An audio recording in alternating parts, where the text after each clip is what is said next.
नमस्ते दोस्तों, मैं डॉक्टर प्रबल अग्रवाल, राधा कृष्ण होम्यो क्लिनिक रामपुर से। आज जिस टॉपिक के ऊपर मैं आपसे डिस्कस करने वाला हूं वो है GERD। GERD का मतलब है गैस्ट्रो ईसोफेजल रिफ्लक्स डिजीज। इसके अंदर क्या होता है, जो आपका ईसोफेगस होता है, उसका जो लोअर पार्ट होता है जहाँ से वो स्टमक से अटैच होता है, उसके बीच में एक स्फिंक्टर होता है। स्फिंक्टर का मतलब आप ये समझिए एक डाट सी होती है। जब आपका खाना ऊपर से नीचे जाता है तो वो स्फिंक्टर हटता है और खाना पेट में चला जाता है।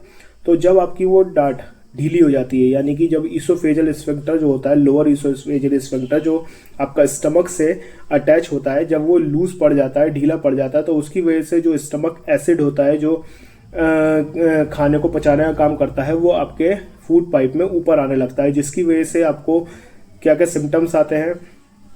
आपको सीने पे जलन महसूस हो सकती है, आपको रिगर्जिटेशन ऑफ फूड हो सकता है, यानी कि आप डकार ले रहे हैं तो आपका खाना मुंह में आ रहा है, या फिर आपको वोमिटिंग जैसी फील हो सकती है, नोजिया फील हो सकता है, जिसकी वजह से आपके गले में इरिटेशन हमेशा बनी रहेगी। आपको ऐसा लगेगा कि कुछ ना कुछ अटका हुआ है, आप खाना खाएंगे तो वो अटकता हुआ जाएगा ये, और मुंह का स्वाद कड़वा रहता है और कड़वा खट्टा पानी आता है इसके अंदर। क्यों होता है ये, क्या कारण होते हैं इसके? सबसे पहला कारण लाइफ स्टाइल। जो आपका लाइफ स्टाइल है, आप टाइमली नहीं खाना, टाइमली नहीं सोना, टाइम पे मील नहीं लेना और ओवर ईटिंग करना। अगर आपके साथ ये दिक्कत है तो टाइम पे खाना खाएं, जितनी भूख हो उससे थोड़ा कम खाएं, और 3 हिस्सों की जगह 5 हिस्सों में अपने खाने को तोड़ के खाएं, यानी कि हर 3-3 घंटे के हिसाब से थोड़ा थोड़ा खाएं, एक साथ ज़्यादा ना खाएं। रात को देर तक ना जगें, टाइमली सोएं, ओवर ईटिंग ना करें, और साथ ही साथ खाना खाने के बाद तुरंत ना सोएं। खाना खाने के बाद कम से कम आप 2 घंटे का गैप दें, उसके बाद ही सोए रात को। तो जल्दी खाना खा लें जिससे कि आपका खाना जो है वो सही से पच सके, और रात में हल्का ही खाना खाएं, ज़्यादा तला हुआ या ज़्यादा स्पाइसी ना खाएं।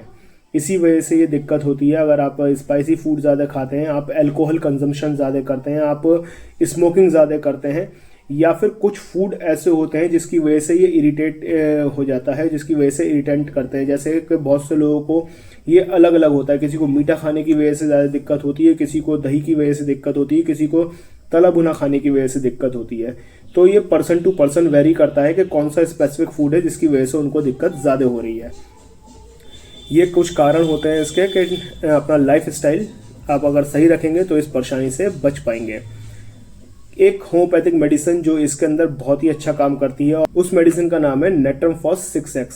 अगर आपको जलन हो रही है, सीने पे भारीपन हो रहा है और आपको पेन हो रहा है, और आपका खाना अगर बार बार मुंह में आ रहा है, तो आप अगर नेट्रमफॉस 6x की 4 गोली दिन में 3 बार रोजाना कम से कम 1 महीने तक लेंगे तो आपकी GERD की जो परेशानी है वो कम होने लगेगी और उसके अंदर काफ़ी हद तक आराम आ जाएगा।